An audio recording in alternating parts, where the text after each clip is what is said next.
História Meu que você irmão, pensa assim, mais louca que você viveu na Brasil Esse aqui Conference. tem. eu tenho muita história com a Brasil Conference, é muita história maluca, assim. Acho que a história que mais me marcou, assim, foi foi a primeira Brasil Conference que eu fui. A gente tinha convidado Glenda Kozlovski, que é uma grande apresentadora de Sim. TV também, Absurdo. que ficou muito conhecida pela Globo na parte esportiva, né? É. Acho que ela cobriu todas as Olimpíadas que eu vi. E aí eu tenho esse pulo também na parte de esporte, que eu joguei muito badminton quando eu era mais Eu vi que novo. você quase ia virar jogador profissional, cara. Quase que ia virar jogador profissional de badminton. Só mais um detalhe peculiarzinho. Tranquilinho. E eu tava, eu tenho que falar com Glenda, porque quando eu era mais novo eu tinha um sonho de ser entrevistado por Glenda no programa, por conta do badminton, né? Uhum. Mas aí não rolou, e eu, Caraca. vou tentar falar com ela. E ela, ela tava lá no painel, desceu, uma fila, meu irmão, quilométrica pra falar com Glenda, e eu era o último lá. Aí quando chegou em mim, a galera, não vai dar tempo não, vai dar tempo não. Ih. Aí eu, Glenda, eu quero tirar uma foto. Aí ela, não, a gente vai se encontrar aqui no corredor em algum momento e vai dar certo.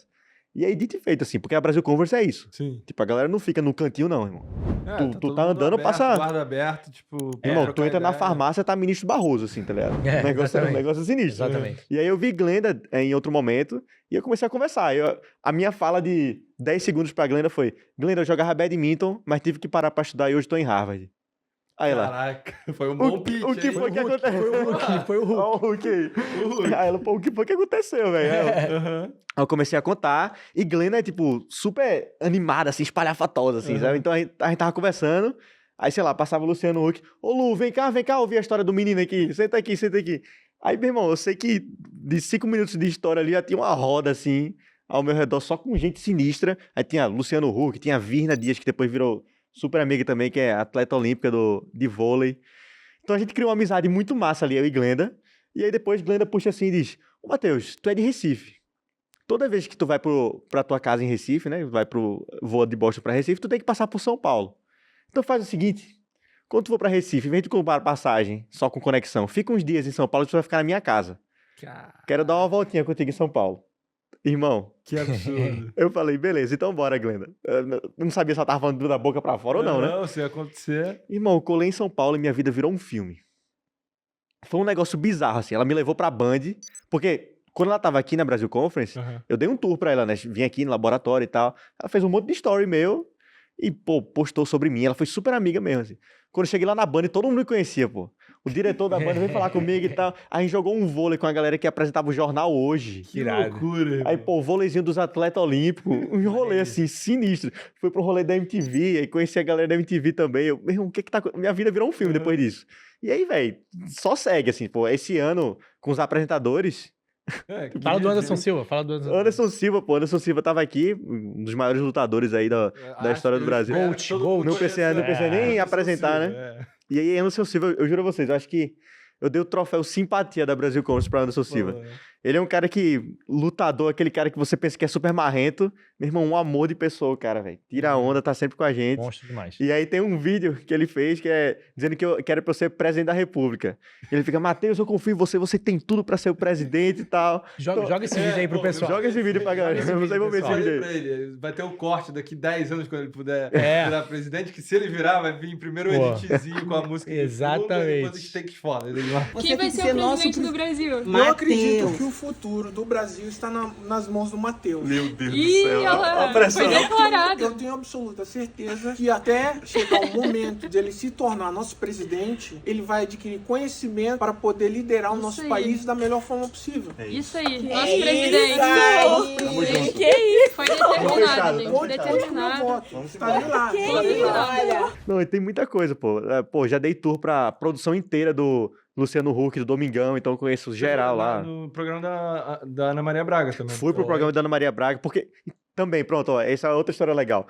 Eu conheci Gil do Vigor por conta da Brasil Eu Conference. lembro que ano passado vocês eram brother. Não, a né? gente é melhor amigo, pô. A gente é melhor amigo. A gente é de Recife, a gente estudou na UFPE, a gente entrou no doutorado na mesma época e a gente tava na Brasil Conference. Eu falei, pronto, a gente é praticamente irmão, né? É. Aí a Talvez gente se seja. conheceu. Talvez. E aí a gente se conheceu na Brasil Conference, criou uma amizade super legal, assim. E aí Gil, no final da Brasil Conference, ele falou: Matheus, eu vou te levar pro Mais Você. Eu vou te levar pra Ana Maria Braga. Aí eu, beleza, Gil, valeu. Relaxa, tranquilo, vai ser massa. E aí teve um dia, do nada, eu tava entrando no avião pra ir pra Recife, e ele mandou uma mensagem: amigo, fica aí ligado no celular, que vão te mandar uma mensagem. Aí eu, Aí eu, pô, vou pegar o voo agora, velho. Não vou nem ter Wi-Fi. Ele, paga a Wi-Fi. Cara, Paga o Wi-Fi. paga o Wi-Fi. Esteja preparado pra contar sobre sua história. Aí, beleza, eu entrei, paguei o Wi-Fi. E aí mandaram mensagem, ó, aqui é da produção do Mais Você e tal, quer fazer uma matéria com você. Conta um pouquinho aí sobre tu. E aí, meu irmão, fiz um textão, assim. Aí foi interagindo. E aí é isso. Gil tá trabalhando com Ana Maria no programa Mais Você. É. E aí tinha um quadro lá que era pra falar sobre talentos. No geral, assim. E aí ele acabaram contando minha trajetória lá. Então eu conheci Ana ano passado, tava lá no Mais Você. E aí quando eu tava lá com ela, falei, pô, Ana, você me convidou aqui pro Mais Você, eu vim aqui pra São Paulo pra participar. Então quando eu te chamar pra lá, tu vai ter que ir também. Faço um franguinho pra tu. Eu quero ver se tu vai gostar. Aí ela, não, eu vou. Pode me chamar que eu vou. Cara, E aí, pô, nessa Brasil Comics, eu liguei com um vídeo assim, bora, Ana, tu vai? Ela, vou. Então. que absurdo. Aí já é. De Brasil Conference, a mesma pergunta para Harvard, porque aí a gente ficou bem no nicho aqui do evento, mas assim, o que são alguma parada única que cada um de vocês viveu aqui em Harvard que você fala, mano, é só porque eu tô aqui que isso aconteceu na minha vida? Boa. Tem uma história legal aqui, com esse laboratório, inclusive. Harvard é muito conhecida pela parte de políticas públicas, mas também a parte de ciência da computação. Esse lugar aqui é bizarro, né? Então, Mark Zuckerberg, Bill Gates foram ex-alunos aqui, da parte de computação. E aí os professores que deram aula para eles ainda estão por aqui. Então, essa galera tem muita história. Tem um professor em particular chamado Harry Lewis, que é um dos professores catedráticos aqui de Harvard, que deu aula para os dois. E eu tava aqui de boa num dia, e aí o cara bate na porta ali. Aqui desse laboratório. Aqui. E aí assim, eu nunca tinha visto ele pessoalmente. E aí quando eu olhei o cara, eu disse, não é possível, isso aqui é Harry Lewis, velho. E eu olhei assim, aí eu abri a porta, ele, opa, eu tô atrás de Andrew, que é um amigo meu aqui. Não, ele tá não. Aí ele, tá bom, diga que Harry Lewis veio aqui atrás dele. Aí eu olhei assim e saí. Irmão, esse Harry Lewis, ele foi um dos caras que motivou a criação do Facebook. Então tem uma história aí, eu não sei contar essa história muito bem, mas tá no Wikipedia pra todo mundo ver. Quando o Mark Zuckerberg queria criar o Facebook, na verdade ele queria criar uma maneira de conectar as pessoas de Harvard. Dentro da universidade. Dentro da universidade. Então a pesquisa que ele fez foi muito interessante, tipo, o que é que os alunos estão mais comentando sobre na universidade? E aí ele fez todo um negócio com grafo, um negócio de tecnologia super avançada. Ele viu que todo mundo falava muito sobre esse professor. E aí ele criou um site que era tipo, não sei quantas maneiras de chegar a Harry Lewis, uma coisa assim. E aí tem um e-mail que é muito famoso que ele manda para Harry Lewis falando, professor, eu quero criar um site aqui, mas esse site leva o seu nome. E aí ele conta um pouco da história. E aí ele pergunta, eu posso usar o seu nome no site? Aí ele, claro, tipo, não vai dar nenhum problema, né? E aí, tipo, ele conta essa história sempre, porque aquilo ali foi a primeira parte, né? Aí depois virou a rede social e tal. Vamos dizer assim. E esse cara tava aqui, velho, no meu laboratório, batendo na porta. A minha história é parecida. Não é tão extensa, mas ela é parecida. Eu tava durante o meu doutorado no laboratório lá, e não sei se vocês já estiveram, mas não sei se o Igor já teve num laboratório. Como é que funciona um laboratório? Você tem a parte da bancada, né? A galera fica lá fazendo as paradas, e também tem a parte de escritório, que é parecido mais ou menos com essa parte aqui. No meu caso, a pesquisa era feita dentro de um ambiente hospitalar. Entendi. Um hospital aqui de Boston chamado Brigham and Women's Hospital, é um dos melhores do mundo, que fica aqui e é associado a Harvard. E, de repente, eu vejo um cara entrando no laboratório, meio careca, assim, mais velho, 70 anos, sei lá. Ele entra com a mão tremendo, assim, e entra no escritório da minha orientadora. E ele para e fala comigo, oi, tudo bem? Aí eu falo, oi, tudo bem? Aí ele sabia que eu estudei em Israel, ele falou, shalom. Shalom é paz, olá. Eu falei, shalom. Aí eu falei, shalom, etc. Aí ele entra e entrou.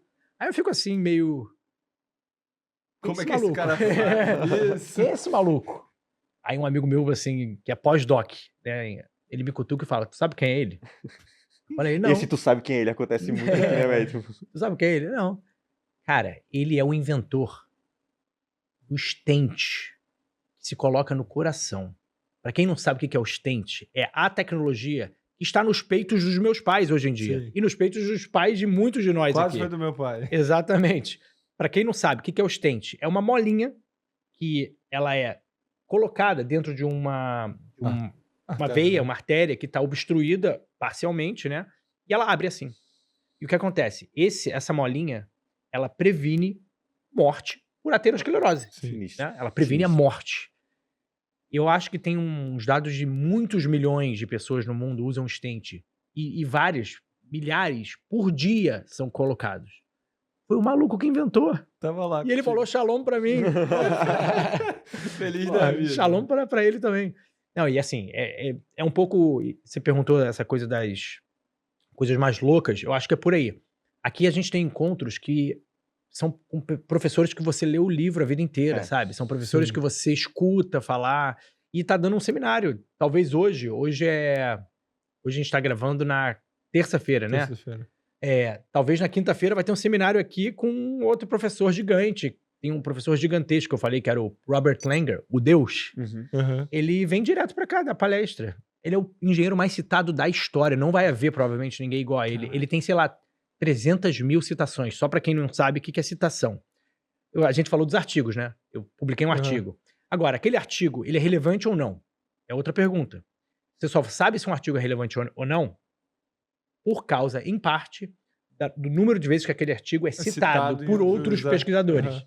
Esse maluco, ele é tão relevante que ele já tem mais de, sei lá, 300 mil citações, 500 mil citações, eu não lembro o número exatamente. Isso é um número abissal, astronômico. É tipo assim, ele vai ganhar o prêmio Nobel. A pergunta é quando, entendeu? Uhum. Muito louco. E o maluco tava aí, eu troquei uma ideia com ele fez uma piada, tua orientadora é minha neta acadêmica, tá ligado? Não, e você vira próximo dessa galera. Isso é a coisa mais bizarra. bizarra. É isso. O meu orientador, ele tem uma história muito massa, que ele criou o primeiro vírus de computador. Caraca. E aí, isso Então foi... é ele, né? Ele é Me o dá o maldito. telefone dele, então. Ele criou o primeiro vírus de computador com um aluno de doutorado dele. E aí, esse aluno de doutorado, ele foi preso, velho. Caraca. Essa história é muito louca. Tipo, ele tava fazendo o doutorado, acho que era, não sei se era aqui em Harvard ou era em Carnegie Mellon, que é outra universidade famosa. E ele pegou esse vírus e ele queria medir qual era o tamanho da internet na época. Era uma pira dessa, assim. E aí ele fez um vídeo como se fosse uma bomba atômica, assim. Tipo, ele vai se abrindo e se dividindo em múltiplas Pra partes, chegar em assim, todo pra mundo. ver... pra chegar em todo mundo. E ele lançou esse vírus no MIT, pô. E aí acabou com toda a rede de internet do MIT. Todos os computadores do MIT foram destruídos, assim. Prejuízo de milhões de dólares. Caraca. E ele foi preso. E aí o que eu acho engraçado é que ele terminou o doutorado depois, porque meu orientador salvou ele da prisão, né? Tirou ele da prisão. Nossa. E ele bota lá na tese de doutorado, uma das primeiras páginas, você bota lá de agradecimentos, né? Normalmente você, agradece o pai, a mãe e tal, o amigo, o orientador daquele... Ele botou lá, eu agradeço ao meu orientador, H.T. Kang, por ter me salvado nos momentos mais sombrios da Nossa. minha vida, assim. Ou seja, Caraca. tirou ele da prisão. Sim. Hoje ele é professor do MIT. Merecido, né? O cara desenvolveu Porra. uma parada. Então, isso que eu ia perguntar dos professores. Você já deu aula? Eu já dei aula. Como é que funciona isso? Aqui, ao longo do doutorado, assim, como o Daniel falou, o professor, ele é o CEO da empresa e a gente é os funcionários. Os funcionários são os alunos de doutorado. Uhum. Então, a gente tem que publicar os papers, que são as coisas... acho que A moeda de troca. a moeda de troca, a coisa mais importante do nosso trabalho é fazer a pesquisa, mas a gente também tem que se desenvolver na parte de ensinar. Então, a gente aqui em Harvard é obrigado a dar pelo menos um semestre de aula. Então, é muito louco, Tu deu porque um semestre de aula? eu dei um semestre de aula para alunos de doutorado em Harvard. Mas, E eu não dei só Qual era a um. matéria? Quantos anos? Foi com 24. 24 anos, 24. cara. Qual era a matéria? Eu Qual era dei a duas matérias aqui. A primeira matéria foi aprender a mexer com um supercomputador. Caraca, E, bizarro. meu irmão, é muito louco, porque, tipo, chega o aluno de Harvard, ele abre o computador, o cara faz doutorado em Harvard, tá? Ou seja, ele pensou muito naquele problema que ele vai perguntar pra mim. Ele abre o computador e diz assim, Matheus, o que é que tá errado aí? Aí tu quer me quebrar, velho. Tipo, Chat GPT, filho. o Chat cara passou, GPT. tipo, sei lá, uma semana tentando resolver o problema e não sabe, e manda pra mim e quer que eu resolva na hora, assim, né? Uhum. Então é muito louco. Eu fui dessa de aprender a mexer com supercomputador e também tem a matéria do meu orientador. Então, quer dizer, o meu orientador, ele não é só um cara que faz pesquisa, ele também é um cara que dá aula. Uhum. E ele tem essa aula que, naturalmente, ele conta muito sobre o que está pesquisando aqui. Então, essas aulas de doutorado, eles têm uma pegada um pouco diferente das aulas de graduação, Uhum. que a gente está acostumado no Brasil. São aulas muito de, tipo, o que é que está acontecendo agora no Na linha mundo de da frente. inteligência artificial. Entendi. Então, ele vai Mais- pegando essas mais coisas. instantâneo, vamos dizer assim. Exato. É, E porque aí- tem uma pegada mais científica e de pesquisa, né? Uhum. Aqui é um centro de pesquisa. Então, Isso que eu ia perguntar, então, só pra não esquecer. Qual é esse console? Quando lá no ensino médio eu era muito ruim em física, eu quase fiquei de recuperação em física, eu quase reprovo por conta da física. só OBS pro pessoal. O Einstein também reprovou física. Exato, Tá? isso Tá que é bom? muito louco Só isso. pensar. Então, se você é ruim em física, Pode ser que... Daí, pô, tu tá aqui em Harvard, né? E aí, pô, eu era muito ruim em física lá no início, mas acabei despertando esse interesse muito pelas Olimpíadas Científicas. Muito legal, Olimpíada Brasileira de Física, Olimpíada Brasileira de Matemática. É uma pegada um pouco diferente, você acaba entendendo melhor como acontece a física de maneira mais divertida. E eu me apaixonei, e aí eu entrei nessa pira aí de Olimpíada, fui o técnico da seleção. Pô, na turma, né, você seleciona... O time brasileiro são 5 pessoas, 5 estudantes que foram lá pro Paquistão. Pela primeira vez na história da competição, a gente pegou um aluno de escola pública, velho. Demais. Isso é muito foda. E ele foi lá e destruiu, assim. Ele foi um dos melhores.